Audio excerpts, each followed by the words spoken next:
إن الحمد لله نحمده ونستعينه ونستغفره ونعوذ بالله من شرور أنفسنا ومن سيئات أعمالنا من يهده الله فلا مضل له ومن يضلله فلا هادي له وأشهد أن لا إله إلا الله وحده لا شريك له وأشهد أن محمدا عبده ورسوله أما بعد يا أيها الناس اتقوا ربكم الذي خلقكم من نفس واحدة وخلق منها زوجها وبث منهما رجالا كثيرا ونساء واتقوا الله الذي تساءلون به والأرحام إن الله كان عليكم رقيبا يا أيها الذين آمنوا اتقوا الله وقولوا قولا سديدا يصلح لكم أعمالكم ويغفر لكم ذنوبكم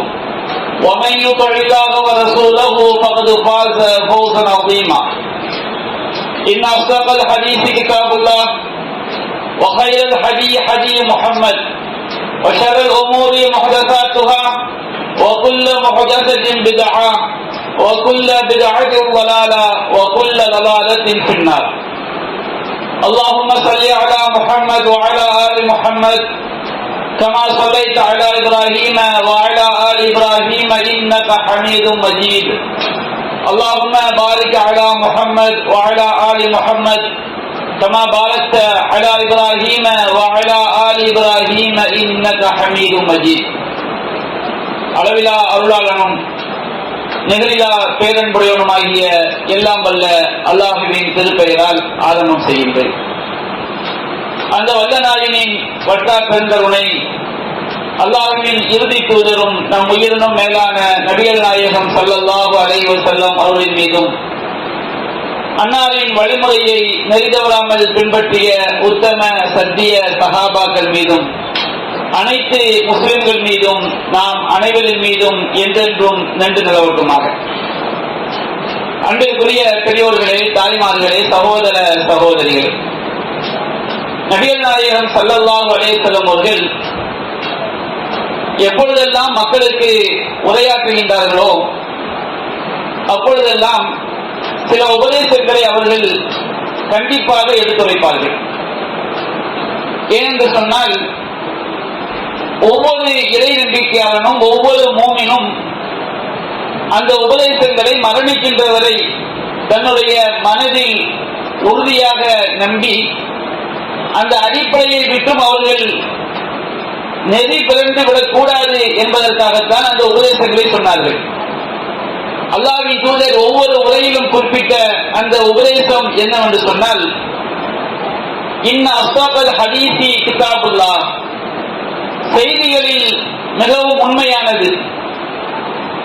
வானம் பூமி படைக்கப்பட்ட காலத்திலிருந்து எல்லா படைப்பினங்களும் பல்வேறு செய்திகளை சொல்கின்றார்கள். ஆனால் எல்லா செய்திகளை விடவும் மிகவும் உண்மையானது கிதாபுல்லாஹ், அல்லாஹ்வுடைய வேதம்தான்.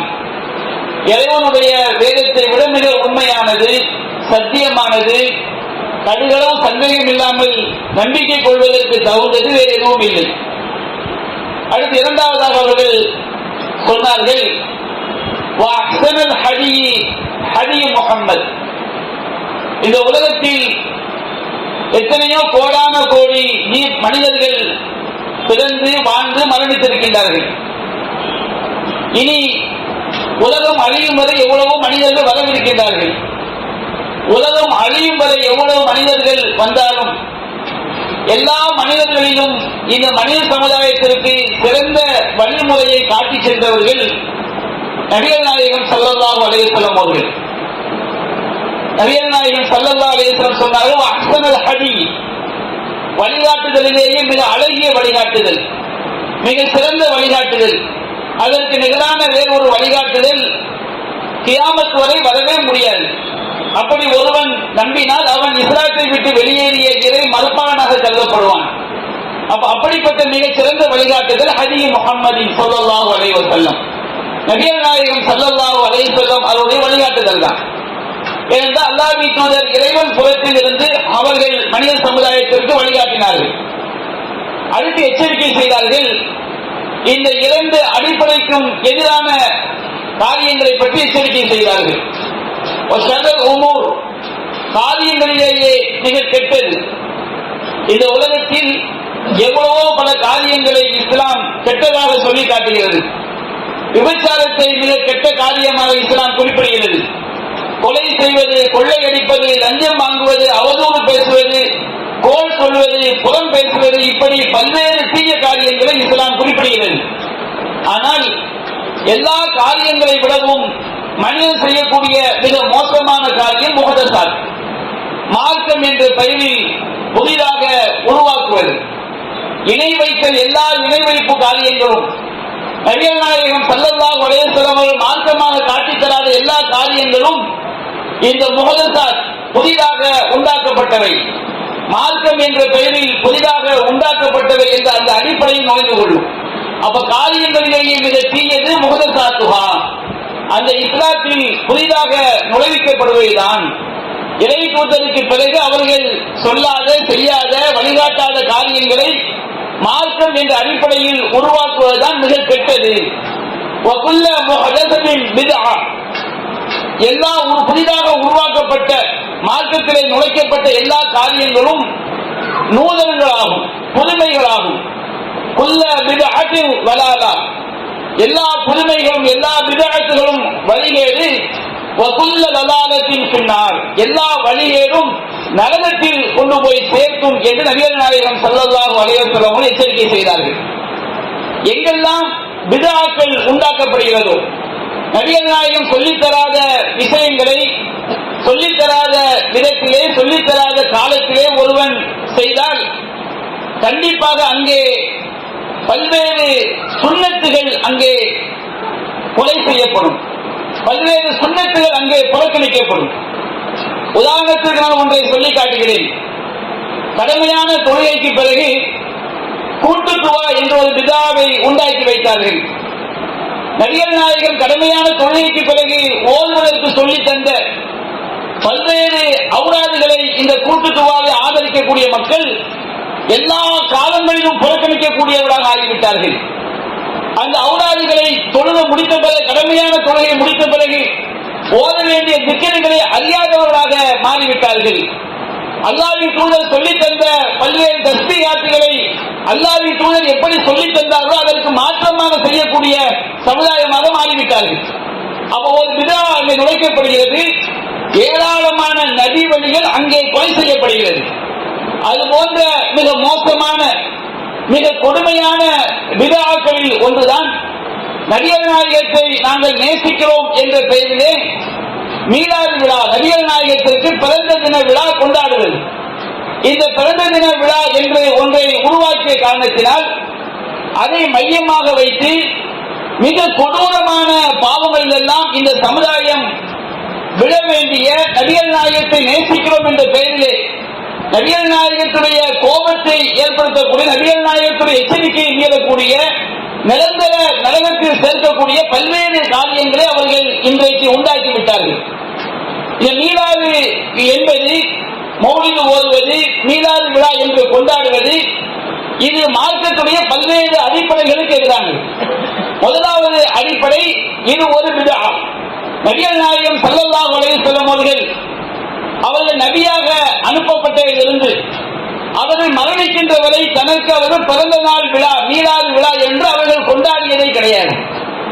சஹாபாக்கள் கொண்டாடியது கிடையாது. நபிகள் நாயகம் சொன்னார் அல்லவா, ஹைருல் குரூனி கர்னி, தலைமுறையிலேயே சிறந்த தலைமுறை என்னுடைய தலைமுறை என்று சொன்னார் அல்லவா. சும்மல்லதீன யலூனஹும், அதற்கு அடுத்து வரக்கூடிய தலைமுறை, சும்மல்லதீன யலூனஹும், அதற்கு அடுத்து வரக்கூடிய தலைமுறை என்று 3 தலைமுறைகளை மிக சிறந்த தலைமுறைகளாக அல்லாஹ்வின் தூதர் குறிப்பிட்டார்கள். அந்த 3 தலைமுறைகளிலும் இப்படி ஒரு மீலாது விழா என்பது, நபிகள் நாயகத்துடைய பிறந்த நாள் விழா என்பது அது அறியப்பட்ட ஒன்றாக இருக்கவில்லை. அது பல நூற்றாண்டுகளுக்கு பிறகு, பல காலங்களுக்கு பிறகுதான் சில வழிகேடர்களால் இந்த மார்க்கத்தில் அது நுழைக்கப்பட்டது. மார்க்கெட் என்ற பெயரால் கொண்டு வரப்பட்டது.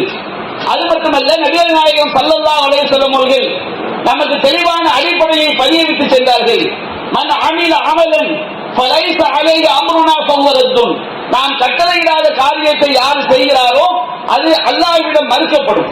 நபிகள் நாயகம் ஸல்லல்லாஹு அலைஹி வஸல்லம் அவர்கள் சில வணக்கங்களுக்கு எண்ணிக்கையை குறிப்பிட்டிருப்பார்கள், எந்த விதத்தில் செய்ய வேண்டும் என்பதை குறிப்பிட்டிருப்பார்கள், எந்த நேரத்தில் செய்ய வேண்டும் என்பதை குறிப்பிட்டிருப்பார்கள்.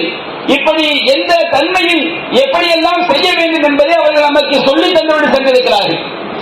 நபிகள் நாயகம் ஸல்லல்லாஹு அலைஹி வஸல்லம் அவர்கள் எதற்கு எண்ணிக்கையை குறிப்பிட்டு விட்டார்களோ, எதற்கு விதம் குறிப்பிட்டு விட்டார்களோ, எதற்கு காலத்தை குறிப்பிட்டு விட்டார்களோ, எதற்கு திசையை குறிப்பிட்டு விட்டார்களோ, எதற்கு அவர்கள் வகையை குறிப்பிட்டு விட்டார்களோ அதை ஒருவன் மாற்றினால் கண்டிப்பாக அவன் மார்க்கத்திலே பித்ஆவை உண்டாக்கி விட்டான். தொழுகை இருக்கிறது, தொழுகைக்கு நபிகள் நாயகம் ஸல்லல்லாஹு அலைஹி வஸல்லம் எந்த திசையை நோக்கி தொழ வேண்டும் என்று சொன்னார்கள். ஒருவன் அதை மாற்றினால் அவன் பித்ஆவை உண்டாக்கி விட்டான். எந்த எண்ணிக்கையில் தொழ வேண்டும் என்று சொன்னார்கள், எந்த நேரத்தில் தொழ வேண்டும் என்று சொன்னார்கள், எப்படி தொழ வேண்டும் என்று சொன்னார்கள். இதில் ஏதாவது ஒன்றை ஒருவன் மாற்றிவிட்டாலும் அவன் பித்ஆவை உண்டாக்கி விட்டான். அது மட்டுமல்ல, நபிகள் நாயகம் ஸல்லல்லாஹு அலைஹி வஸல்லம் அவருடைய காலத்திலே எதை அவர்கள் செய்வதற்கு தடை இல்லையோ அதை அவர்கள் செய்யாவிட்டால் நபிகள் நாயகம் காலத்திற்கு பிறகு அது ஒருபோதும் மார்க்கமாக ஆகாது. சில விஷயங்கள் நபிகள் நாயகம் காலத்தில் செய்ய முடியாது. இன்றைக்கு நாம் கட்டிடத்திற்கு கான்கிரீட் போட்டிருக்கிறோம். கான்கிரீட் என்பது நபிகள் நாயகம் காலத்தில் உண்டா? கான்கிரீட் என்பது உலக விஷயம். நபிகள் நாயகம் சொன்னார்கள், அன்றும் அழகுமதி உண்மையை துணியாக்கும், உங்கள் உலக விஷயத்தை பற்றி நீங்கள் தான் நன்கறிந்தவர்கள். மார்க்கம் உங்களுடைய மார்க்க விஷயமாக இருந்தால் அம்பது நீதிக்கும் உங்களுடைய மார்க்க விஷயமாக இருந்தால் நீங்கள் என்னிடம்தான் வர வேண்டும். ஆனால் உலக விஷயங்களை பொறுத்தவரைக்கும் நபிகள் நாயகம் ஸல்லல்லாஹு அலைஹி வஸல்லம் காலகட்டத்திலே அந்த உலக விஷயத்தை பற்றி அறிவு கிடையாது. இருந்திருந்தால் அவர்கள் செய்திருப்பார்கள். ஆனால் மார்க்க விஷயம் என்பது அப்படி அல்ல. நபிகள் நாயகம் ஸல்லல்லாஹு அலைஹி வஸல்லம் அதனுடைய காலத்தோடு மார்க்கம் முழுமைப்படுத்தப்பட்டு விட்டது. அல்லாஹ் ரப்பல் ஆலமீன் கூறுகின்றான், அல்-யௌம அக்மல்து லக்கும் தீனக்கும், இன்றைய தினம் உங்களுடைய மார்க்கத்தை நான் உங்களுக்கு முழுமைப்படுத்தி விட்டேன். ஹஜ்ஜத்துல் விதாவிலே அருளப்பட்ட வசனம், இன்றைய தினம் உங்களுடைய மார்க்கத்தை உங்களுக்கு நான் முழுமைப்படுத்தி விட்டேன். வாசுமந்த அலைக்கு நிஅமதி, என்னுடைய அருள்கொடையை நான் உங்களுக்கு பரிபூர்ணப்படுத்தி விட்டேன். வலதைத்துலக்கும் இஸ்லாம தீனா, இஸ்லாத்தை உங்களுக்கு நான் மார்க்கமாக பொருந்திக் கொண்டேன். அப்ப இன்றைக்கு இந்த பிறந்தநாள் விழா என்பது இது உலக அறிவை கொண்டு உண்டாக்கப்பட்ட ஒன்றா? உலக அறிவை கொண்டு உண்டாக்கப்பட்டு விட்டால் இன்றைக்கு நாம காற்றாடி பயன்படுத்துகிறோம், கட்டிடங்களை கட்டுகிறோம், விரிப்புகளை விரிக்கிறோம். இவையெல்லாம் உலகம் சார்ந்த கண்டுபிடிப்புகள். பல்வேறு வாகனங்களை பயன்படுத்துகிறோம். இன்றைக்கு இந்த பித்ஆவை நியாயப்படுத்துவதற்காக நீங்கள் ஏன் டியூப் லைட்டை எரிக்கிறீர்கள், நீங்கள் ஏன் காற்றாடி போடுகிறீர்கள், நீங்கள் ஏன் விரிப்புகளை விரிக்கிறீர்கள், நீங்கள் ஏன் காங்கிரீட் கட்டிடத்தை கட்டுகிறீர்கள், நீங்கள் ஏன் காரில் செல்கிறீர்கள் என்பது போன்ற முட்டாள்தனமான வாதங்கள். மார்க்கத்திலே அல்லாஹ்வின் துணை இஸ்லாம் என்றால் என்ன என்பதை அல்லாஹ்வின் சொல்லி தந்த பிறகும் உலக விஷயங்கள் நமக்கு மார்க்கத்திலே தடை செய்யப்படவில்லை. உலக விஷயங்களாக இருந்து கொண்டால், ஏதாவது ஒரு ஹதீஸுக்கு மாற்றமாக இருந்தால், ஏதாவது வசனத்திற்கு மாற்றமாக இருந்தால் அந்த உலக விஷயங்கள் நமக்கு தடை செய்யப்படும். குர்ஆன் சுன்னாவுக்கு மாற்றமாக இல்லாத எல்லா உலக விஷயங்களும் அல்லாஹ் நமக்கு அனுமதித்து விட்டான். இந்த பூமியில் உள்ள அனைத்தையும் அல்லாஹ் உங்களுக்காக படைத்திருக்கின்றான்.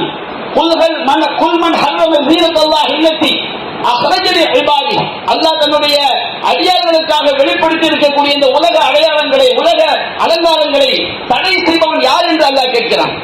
அப்ப உலகத்துடைய வசதிகள் மார்க்கத்திற்கு மாற்றம் இல்லாத வரை நமக்கு அவை தடை செய்யப்பட்டதல்ல. நபிகள் நாயகம் ஸல்லல்லாஹு அலைஹி வஸல்லம் அவர்கள் உலகத்தை கற்றுத் தருவதற்காக வரவும் இல்லை. அவர்கள் வந்தது மார்க்கத்தை கற்றுத் தருவதற்காக. அப்ப இன்றைக்கு இவர்கள் குழுவாக உட்கார்ந்து வருடத்தில் ஒரு நாளை தேர்ந்தெடுத்து இவர்கள் மீலாது விழா என்று கொண்டாடுகிறார்களே, இது உலக விஷயமா அது மார்க்க விஷயமா? இது நபிகள் நாயகம் காலத்தில் அப்படி ஒரு அறிவு இருக்கவே முடியாது என்று அவர்கள் சொன்னால், இது மார்க்க விஷயம் என்று கருதினால், நபிகள் நாயகம் செய்யாவிட்டால் இவர்கள் நபிகள் நாயகம் எல்லா நன்மைகளையும் வழிகாட்டி தரவில்லை என்று வாதிக்கிறார்கள். அப்படி ஒருவன் வாதித்தால் அவன் காஃபிராகிவிட்டான். நபியே நல்லது, இப்படி ஒரு விழா கொண்டாடுவது, இப்படி ஒரு நாளை நாம் மார்க்கமாக தீர்மானிப்பது, இப்படி ஒரு செயலை செய்வது நல்ல விஷயம்தான்.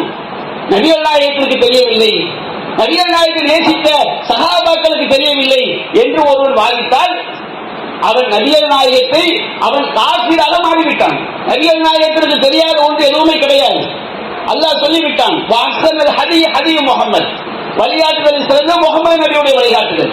எதையெல்லாம் நல்ல காரியங்களோ அவை அனைத்தையும் நான் உங்களுக்கு அறிவித்து விட்டேன். எதையெல்லாம் தீய காரியங்களோ அவை அனைத்தையும் நான் உங்களுக்கு தடுத்து விட்டேன். நபிகள் நாயகம் சொல்ல நல்ல விஷயம் கிடையாது, நபிகள் நாயகம் தடுக்க தீய விஷயம் கிடையாது. அப்ப நபிகள் நாயகத்தில் தெரியாத ஒன்றை இவர்கள் எப்படி கண்டுபிடித்தார்கள்? இரண்டாவது, நபிகள் நாயகத்தை நேசிப்பது என்றால் என்னவென்பது அர்த்தத்தையே இவர்கள் மாற்றிவிட்டார்கள். நபிகள் நாயகம் ஸல்லல்லாஹு அலைஹி வஸல்லம் அவர்களை நேசிப்பது என்று சொன்னால், அல்லாஹ்வை நேசிப்பது என்று சொன்னால், இறைவன் தந்த இந்த சத்திய மார்க்கத்தை பின்பற்றுவதெல்லாம் அவர்களை நாம் நேசிப்பது. அல்லாஹ் ரப்பல் ஆலமீன் திருமறை குர்ஆனில் கூறுகின்றான், நாம் அல்லாஹ்வை நேசிப்பது என்றால் எப்படி? நான் அல்லாஹ்வை நேசிக்கிறோம் என்று சொன்னால், ஒரு குழந்தையை நேசிக்கிற மாதிரி அல்லாஹ்வை நேசிக்கிறதா? மனைவியை நேசிக்கிற மாதிரி அல்லாஹ்வை நேசிப்பதா? அல்லாஹ்வை நேசிப்பது என்றால் என்ன அர்த்தம் என்பதை மார்க்கம் சொல்லி காட்டுகிறது. அல்லாஹ் கூறுகின்றான், குல் நபியே நீங்கள் சொல்லுங்கள், இன் குன்தும் துஹிப்பூனல்லாஹ் ஃபத்தபிஊனி, நீங்கள் அல்லாஹ்வை நேசிக்கக்கூடிய மக்களாக இருந்தால், அல்லாஹ் தான் நம்மை படைத்தான், அல்லாஹ் தான் நமக்கு உணவு தருகிறான், அல்லாஹ்வுடைய வழிப்படி நடந்தால்தான் நாம் நரகத்திலிருந்து தப்பிக்க முடியும், நம்மை சொர்க்கம் கொண்டு செல்லக்கூடிய அல்லாஹ் ரப்பல் ஆலமீன் தான். அறியாத மறுமை வாழ்க்கையிலே நம்மை சொர்க்கத்தில் கொண்டு போய் சேர்த்து நிரந்தரமான அந்த சொர்க்கத்திலே நம்மை கோடான கோடி ஆண்டுகள் வாழ வைக்கக்கூடியவன் ரப்பு தான். அந்த இறைவன் சொன்னபடி நடந்தால்தான் நாம் வெற்றி பெற முடியும். அந்த இறைவன் வழிகாட்டுதலை தந்திருக்கின்றான். அவன் அல்லாஹ்வை நேசிப்பது என்று சொன்னால் நபிகள் நாயகத்தை பின்பற்றுவதுதான். நீங்கள் அல்லாஹ்வை நேசிக்கிறீர்கள் என்று சொன்னால் ஃபத்தபிஊனி, நபியாகி என்னை பின்பற்றுங்கள், யுஹிப்புக்குமுல்லாஹ், அல்லாஹ் உங்களை நேசிப்பான். நாம் நபிகள் நாயகத்தை நேசிப்பது என்ன அர்த்தம்? நபிகள் நாயகம் ஸல்லல்லாஹு அலைஹி வஸல்லம் அவர்களை நேசிப்பது என்று சொன்னாலே அவர்கள் கொண்டு வந்த மார்க்கத்தை பின்பற்றுவதுதான். அவர்கள் எதை வெறுத்தார்களோ அதை வெறுப்பதுதான். அவர்கள் எதை ஏவினார்களோ அதை செய்வதுதான். நான் நபிகள் நாயகத்தை நேசிக்கிறேன் என்று சொன்னால், ஒருவன் நான் நபிகள் நாயகத்தை நேசிக்கிறேன், அவன் 5 காலம் தொழக்கூடியவனாக இருப்பான். என்ன காரணம்? அந்த இறை தூதர் தான் அல்லாஹ்விடமிருந்து தொழுகை என்ற இந்த இபாதத்தை பெற்றுத் தந்தார்கள். இந்த தொழுகை என்பது நம்மை சொர்க்கத்தில் கொண்டு போய் சேர்க்கக்கூடிய காரியம். மார்க்கத்தில் சொல்லப்பட்ட கடுகளவு நன்மையாக இருக்கட்டும், அணு அளவு நன்மையாக இருக்கட்டும், அந்த அணு அளவு நன்மையை நமக்கு கொண்டு வந்து தந்தவர்கள் யார்? யார் மூலமாக அல்லாஹ் தந்தான்? நபிகள் நாயகம் மூலமாக தந்தான். அந்த இறை தூதரை பின்பற்றினால்தான் நாம் சொர்க்கம் செல்ல முடியும். நாம் அழியாத மறுமை உலகத்திலே நம்மை நாம் நரகத்தை விட்டும் நம்மை நாம் தற்காத்துக் கொள்ள முடியும். நபிகள் நாயகம் ஸல்லல்லாஹு அலைஹி வஸல்லம் அவர்கள் நம்மை நரகத்திலிருந்து காப்பதற்காக, நம்மை சொர்க்கத்தில் கொண்டு செல்வதற்காக அல்லாஹ் ரப்பல் ஆலமீன் இறை தூதரை தந்திருக்கின்றான். இறை தூதரை தந்திருக்கிறான் சொன்னால் இறை தூதர் மூலமாக வழிகாட்டுதலை தந்திருக்கின்றான். சஹாபாக்கள் இந்த ஒரு பாக்கியத்திற்காகத்தான் அல்லாஹ் நபிகள் நாயகத்தை நேசிக்க சொல்கிறான். திருமலை குர்ஆனில் சரி அல்லாஹ் கூறுகின்றான், யா அய்யுஹல்லதீன ஆமனூ லா தத்தஹிது ஆபாஅக்கும் வ இஹ்வானக்கும், உங்களுடைய அவுலியா இன்ஸ்தஹப்புல் குஃப்ர அலல் ஈமான், உங்களை பெற்றெடுத்த பெற்றோர்கள், உங்கள் உடன் பிறந்த சகோதரர்கள் ஈமானை விட, அல்லாஹ்வை நம்புவதை விட, அல்லாஹ்வுடைய மார்க்கத்தை விட இறை மறுப்பை நேசிப்பார்கள் என்று சொன்னால் அவர்களை நீங்கள் பொறுப்பாளர்களாக உற்ற நண்பர்களாக ஆக்கிக் கொள்ளாதீர்கள். வல்லஹு மின்கும், உங்களில் யார் அவர்களை பொறுப்பாளர்களாக ஆக்கிக் கொண்டார்களோ உலாயிக ஹுமுல் வாலிமூன், அவர்கள் அநியாயக்காரர்கள். அடுத்து அல்லாஹ் கூறுகின்றான், இன்னும் சொல்லுங்கள், قل إن كان آباؤكم وأبناؤكم وإخوانكم وأزواجكم وعشيرتكم وأموال اقترفتموها وتجارة تخشون كسادها ومساكن ترضونها, உங்களுடைய பெற்றோர்கள், உங்களுடைய பிள்ளைகள், உங்களுடைய மனைவிமார்கள், உங்களுடைய சகோதரர்கள், உங்களுடைய உறவினர்கள், நீங்கள் சம்பாதித்த செல்வங்கள் நஷ்டமாகி விடுமோ என்று பயந்து பயந்து நீங்கள் செய்யக்கூடிய வியாபாரங்கள், நீங்கள் விரும்பக்கூடிய உங்களுடைய வசிப்பிடங்கள், இவையெல்லாம் அஹப்ப இலைக்கும் மினல்லாஹி வ ரசூலிஹி, அல்லாஹ்வை விடவும் அவனுடைய தூதரை விடவும் உங்களுக்கு நேசத்திற்குரியதுதான். அல்லாஹ்வை விடவும் அல்லாஹ்வுடைய தூதரை விடவும் உங்களுடைய வசிப்பிடங்கள் நேசம் என்றால், உங்களுடைய பிள்ளைகள் நேசம் என்றால், உங்களுடைய பெற்றோர்கள் நேசத்திற்குரியவை என்றால், உங்களுடைய சகோதரர்கள் நேசத்திற்குரியவை என்றால் அல்லாஹ் கூறுகின்றான், நீங்கள் எதிர்பாருங்கள், ஹத்தா யஅதி அல்லாஹு பிஅம்ரி, அல்லாஹ் தன்னுடைய கட்டளையை முடிவை கொண்டு வரும் வரை நீங்கள் எதிர்பாருங்கள். அல்லாஹ் உங்களை மறுமையில் நிரந்தர நரகத்தில் போடுவான் என்பதை எதிர்பாருங்கள். அல்லாஹ் காத்திருக்க சொல்கிறான். அல்லாஹ்வை நேசிப்பதை விடவும் அல்லாஹ்வுடைய தூதரை நேசிப்பதை விடவும் பெற்றோரை நேசிப்பது என்றால் என்ன அர்த்தம்? நம்முடைய வசிப்பிடங்களை நேசிப்பது என்றால் என்ன பொருள்? அதனுடைய அர்த்தம், அல்லாஹ்வுடைய நம்முடைய பெற்றோர் என்று வந்துவிட்டால் மார்க்கத்தை தூக்கி எறிந்து விடக்கூடாது. மார்க்கம் தான் பெரிது. மார்க்கத்தை விட பெற்றோர்கள் பெரிதல்ல. மார்க்கத்தை விட நமக்கு குடும்பம் பெரிதல்ல. மார்க்கத்தை விட உடன்பிறந்தவர்கள் பெரிதல்ல. அப்படி பெரிதாக நினைத்தால் அல்லாஹ்வுடைய வழிகாட்டுதலை விடவும் அல்லாஹ்விடமிருந்து அந்த வழிகாட்டுதலை பெற்றுத் தந்த இறை தூதருடைய வழிகாட்டுதலை விடவும் நாம் ஒன்றை பெரிதாக நினைத்தால் நாம் அவர்களை நேசிக்கவில்லை, அவர்களை வெறுத்துவிட்டோம். அதான் நபிகள் நாயகம் ஸல்லல்லாஹு அலைஹி வஸல்லம் சொன்னார்கள், லா யூமினு அஹதுக்கும், உங்களில் ஒருவர் எவரும் ஈமான் கொண்டவர் ஆக முடியாது, எவரும் ஈமான்தாரி ஆக முடியாது, இஸ்லாத்தை பின்பற்றக்கூடியவர் என்று சொல்ல முடியாது. எப்பொழுது? ஹத்தா அகூன அஹப்ப இலைஹி மின் வாலிதிஹி வ வலதிஹி வன்னாஸ் அஜ்மஈன், தன்னுடைய பெற்றோரை விடவும் தன்னுடைய பிள்ளைகளை விடவும் உலக மக்கள் அனைவரை விடவும் நான் நேசத்திற்குரியவனாக ஆகாதவரை, நபிகள் நாயகத்தை நாம் நேசத்திற்குரியவராக எடுத்துக் கொள்கிறோம் என்று சொன்னால் அதனுடைய கருத்து நபிகள் நாயகம் கொண்டு வந்த மார்க்கத்தை பின்பற்றுவது, நபிகள் நாயகம் கொண்டு வந்த தீனை பின்பற்றுவது. நான் நபிகள் நாயகத்தை நேசிக்கிறேன், நான் தாடி வைக்க மாட்டேன் என்று ஒருவன் சொன்னால் அவன் நபிகள் நாயகத்தை நேசிப்பதாக சொல்வது அதில் பலவீனம் இருக்கிறது, அது பொய்யாக இருக்கும். நான் நபிகள் நாயகத்தை நேசிக்கிறேன், நான் இணை வைப்பேன் என்று சொன்னால் இவன் நபிக்கு எதிரானவன், அல்லாஹ்வுக்கு எதிரானவன். நான் அல்லாஹ்வை நேசிக்கிறேன், நபிகள் நாயகத்தை நேசிக்கிறேன், நான் பிதாவான காரியங்களை செய்வேன், நபிகள் நாயகம் சொல்லித் தராத வழிபாடுகளை உண்டாக்குவேன் என்று ஒருவன் வாதித்தால் அவன் அல்லாஹ்வை நேசிக்கவில்லை, அவன் அல்லாஹ்வுடைய எதிரி, அவன் நபிகள் நாயகத்திற்கு எதிரி. இந்த உலகத்தில் ரெண்டு கூட்டம் தான் இருக்க முடியும். ஒன்று இபாதுர் ரஹ்மான், அல்லாஹ்வுடைய அடியார்கள். இன்னொன்று இபாது ஷயாத்தீன், ஷைத்தானுடைய அடியார்கள். ஷைத்தானுடைய அடியார்கள் என்றால் யார்? அல்லாஹ்வுடைய மார்க்கத்திற்கு எதிராக வழிமுறைகளை பின்பற்றக்கூடியவர்கள் ஷைத்தானுடைய அடியார்கள். இபாதுர் ரஹ்மான் என்றால் யார்? அல்லாஹ்வை நேசிப்பவர்கள் என்றால் யார்? அல்லாஹ்வின் தூதரை நேசிப்பவர்கள் என்றால் யார்? அவர்கள் கொண்டு வந்த மார்க்கத்தை பின்பற்றக்கூடியவர்கள், அவர்கள் கொண்டு வந்த வழிமுறையை நேசிக்கக்கூடியவர்கள். இதுதான் உண்மையான நேசம். நபிகள் நாயகம் ஸல்லல்லாஹு அலைஹி வஸல்லம் அவர்கள் மனிதராக அவர்கள் இருக்கின்றார்கள். மனிதராக இருக்கின்ற காரணத்தினால் அல்லாஹ்விடமிருந்து மிகப்பெரிய அருட்கொடையாக அவர்கள் இருக்கின்ற காரணத்தினால் அல்லாஹ் சொல்கிறான், வமா அர்ஸல்னாக இல்லா ரஹ்மத்தல் லில் ஆலமீன், நபியே அகில உலகத்தாருக்கும் உண்மை நாம் அருட்கொடையாக அனுப்பி இருக்கின்றோம். நபிகள் நாயகம் பிறந்ததை அல்லாஹ் அருள் என்று சொல்லவில்லை, நபிகள் நாயகம் பிறந்ததை அல்லாஹ் அருள் என்று சொல்லவில்லை, நபிகள் நாயகம் இறை தூதராக அனுப்பப்பட்டதை தான் அல்லாஹ் அருள் என்று சொல்கின்றான். வமா அர்ஸல்னாக இல்லா ரஹ்மத்தல் லில் ஆலமீன், அகில உலகத்தாருக்கும் அருள். நபிகள் நாயகம் நமக்கு இறை தூதராக வந்திருக்கவில்லை என்றால் அல்லாஹ்வுடைய மார்க்கம் கிடைத்திருக்காது. அல்லாஹ்வுடைய மார்க்கம் கிடைத்திருக்காவிட்டால் நாம் இணை வைப்பிலே, மார்க்கம் இறைவனுடைய வழிமுறைக்கு மாற்றமான செயல்பாடுகளிலே நாம் வீழ்ந்திருப்போம். வீழ்ந்திருந்தால் மறுமையில் நிரந்தரமான நஷ்டத்திற்கு உள்ளாகி விடுவோம். இந்த உலகம் என்பது நிரந்தரமானதே கிடையாது, அற்பமானது. கண்மூடி முழிப்பதற்குள் உலகம் பறந்தோடிவிடும். ஆனால் மறுமை அப்படி அல்ல. கோடான கோடான கோடான கோடான எத்தனை கோடி சேர்த்துக் கொள்ளுங்கள், எத்தனை கோடிகளை சேர்த்தாலும் அழியாத வாழ்க்கை மறுமையுடைய வாழ்க்கை. அந்த மறுமையில் வெற்றி பெற வேண்டும் என்றால் இறை வழிகாட்டுதல் இல்லாமல் வெற்றி பெற முடியாது. அந்த இறை வழிகாட்டுதல் யார் மூலம் கிடைத்தது? எப்பொழுது கிடைத்தது? நபிகள் நாயகத்தின் மூலமாக கிடைத்தது.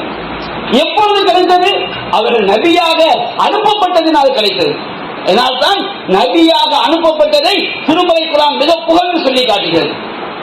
நபிகள் நாயகத்தை பற்றி அல்லாஹ் கூறுகின்றான், நபியே உம்மை காஃபத்தல் லின்னாஸி பஷீரன் வ நதீரா, மனித குலத்திற்கு போதுமானவராக கியாமத் நாள் வரை நபிகள் நாயகத்துடைய வழிமுறையை தவிர வேறு எதுவும் மனித குலத்திற்கு தேவையில்லை.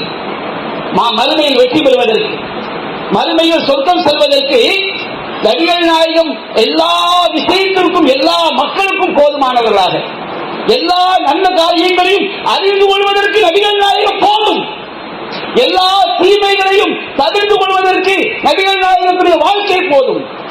பஷீரவும் நதீரா, நற்செய்தி சொல்பவர்கள், எல்லா நன்மைகளையும் சொல்லிவிட்டார்கள். எச்சரிக்கை செய்பவர்கள், எல்லா தீமைகளையும் எச்சரிக்கை செய்துவிட்டார்கள். நபிகள் நாயகம் இறை தூதராக வந்தது பேரொரு.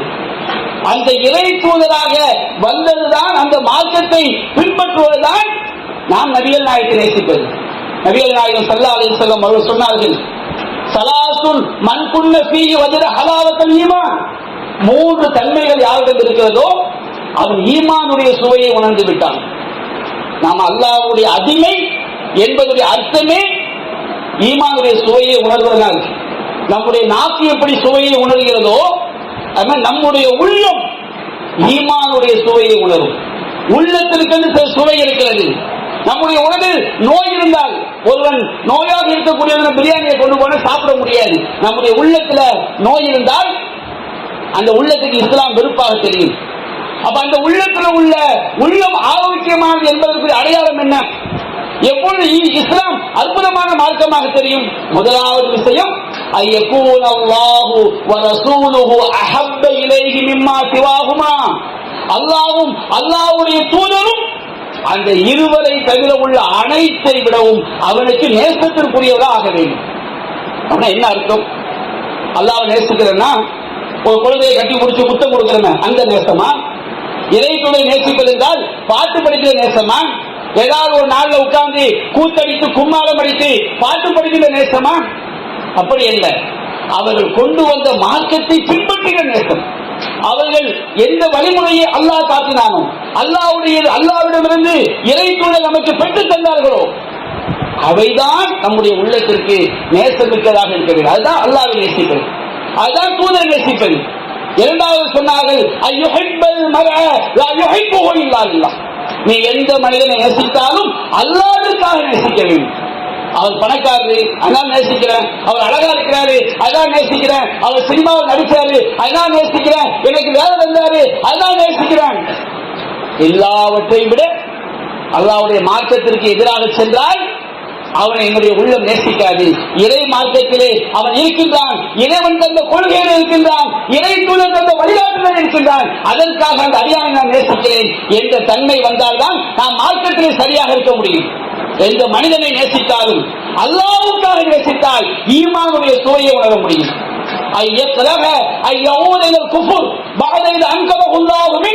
அல்லாஹ் குஃப்ரை விட்டும் ஷிர்கை விட்டும் காப்பாற்றிய பிறகு மீண்டும் அதன் பக்கம் செல்வதை வெறுக்க வேண்டும். நெருப்பிலே வீசப்படுவதை எப்படி வெறுப்பானோ அதுபோன்று அவன் வெறுக்க வேண்டும். அப்ப அல்லாஹ்வை நேசிப்பது, அல்லாஹ்வுடைய தூதரை நேசிப்பது சொன்னால் அந்த மார்க்கத்தை பின்பற்றுவதானே. இதை தாண்டி ஒரு நேசம் மார்க்கம் எங்கே சொல்கிறது? அல்லாஹ்வுடைய தூதர் அல்லாஹ்வுடைய மார்க்கத்தை கொண்டு வந்ததினால் நபிகள் நாயகத்தை பார்ப்பதை கூட சஹாபாக்கள் விரும்பினார்கள். நபிகள் நாயகத்திற்கு ஒரு துன்பம் என்றால் இவ்வளவு பெரிய அருள்கொடையை கொண்டு வந்த அந்த தூதருக்கு ஒரு துன்பம் ஏற்பட்டு விடக் கூடாது என்பதற்காக உயிரை கொடுத்தார்கள். நபிகள் நாயகத்துடைய முகத்தை பார்ப்பதற்கு விரும்பினார்கள். என்ன காரணம்? அவர்கள் கொண்டு வந்த மார்க்கம். அந்த மார்க்கத்தினால் தான் நபிகள் நாயகத்தை பார்க்க விரும்பினார்கள், அவர்களை கட்டி தழுவ விரும்பினார்கள். எல்லாம் இறை தூதர் இல்லாவிட்டால், இறை தூதரை அல்லாஹ் தந்திருக்காவிட்டால் இறைவனுடைய வழிகாட்டுதல் நமக்கு கிடைத்திருக்காது. அந்த வழிகாட்டுதல் படி நடப்பதுதானே நேசத்துடைய அடிப்படை. இது மீறாத அப்படியே மாற்றிவிட்டது அல்லவா? அல்லாஹ்வின் தூதரை நேசிப்பதென்றால் என்னவென்பதை கொலை செய்த காரியம் இந்த மீளாது விழா. மார்க்கத்துடைய எதிரிகளாக மாற்றிய காரியம் இந்த மீளாது விழா. அவ்வளவு ஷிர்கை நியாயப்படுத்து, அவ்வளவு வலியுறுத்தையும் நியாயப்படுத்தி, அல்லாஹ்வின் மீது இட்டுக்கட்டு. சில பாட்டுகளை படித்து விட்டால் நாங்கள் நாயகத்தை நேசிக்கிறோம் என்றாகி விடுமா? அன்பிற்குரிய சகோதரர்களே, இஸ்லாத்துடைய அடிப்படையை தகர்க்கக்கூடிய காரியம் இந்த மீலாது விழா என்ற பிதா என்பதை நாம் விளங்கிக் கொள்ள வேண்டும். அல்லாஹ் ரப்பல் ஆலமீன் இது போன்ற வழிகேடுகளிலிருந்து நாம் அனைவரையும் பாதுகாப்பானாக என்று கூறி என்னுடைய முதல் உரையை நான் நிறைவு செய்கின்றேன். வாஹிரு தஅவானா அல்ஹம்துலில்லாஹி ரப்பில் ஆலமீன்.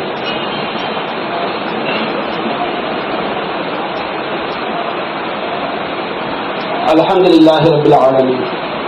அன்பிற்குரிய சகோதரர்களே, இந்த மீலாது விழா என்ற விழாவை உண்டாக்கிய காரணத்தினால் பல்வேறு விதமான இணை வைப்புகளை கொஞ்சம் கூட அல்லாஹ்வுடைய அச்சமின்றி பயமின்றி செய்ய வேண்டிய சூழல் உண்டாகிவிட்டதை பார்க்கிறோம். மார்க்க அறிஞர்கள் என்று சொல்லக்கூடிய ஜமாத்துல் உலமா தாங்கள் ஒரு இயக்கமாக இருக்கிறோம் என்பதை வெளிப்படுத்துவதற்கு இந்த மீலாது விழாவை அவர்கள் பயன்படுத்துகிறார்கள். அவர்கள் நாங்கள் நபிகள் நாயகத்தை நேசிக்கிறோம் என்பதை விட ஜமாத்துல் உலமா நாங்கள் கூட்டமாக இருக்கிறோம் என்பதை காட்டுவதற்காக எதை தின்றால் பித்தம் தெரியும் என்று சொல்வார் அல்லவா, அதுபோன்று எதை சொல்லியாவது இதை நியாயப்படுத்த வேண்டும் என்கிற அளவிற்கு எல்லா இணை வைப்பையும் ஆதரிக்கக்கூடிய கூட்டமாக ஜமாத்துல் உலமா மாறி இருப்பதை பார்க்கிறோம். சர்வசாதாரண இணை வைத்த எவ்வளவு பெரிய பாவம். அவர்கள் படிக்கிறார்கள், அஸ்ஸலா நபிகள் நாயகமே அந்த கஃபாருல் ஹதாயா, எங்கள் பாவங்களை எல்லாம் அழிக்கக்கூடியவர் நீங்கள். நபிகள் துவா கேட்கிறாங்க. மௌலூத் எல்லாமே என்ன நினைக்கிறீங்க?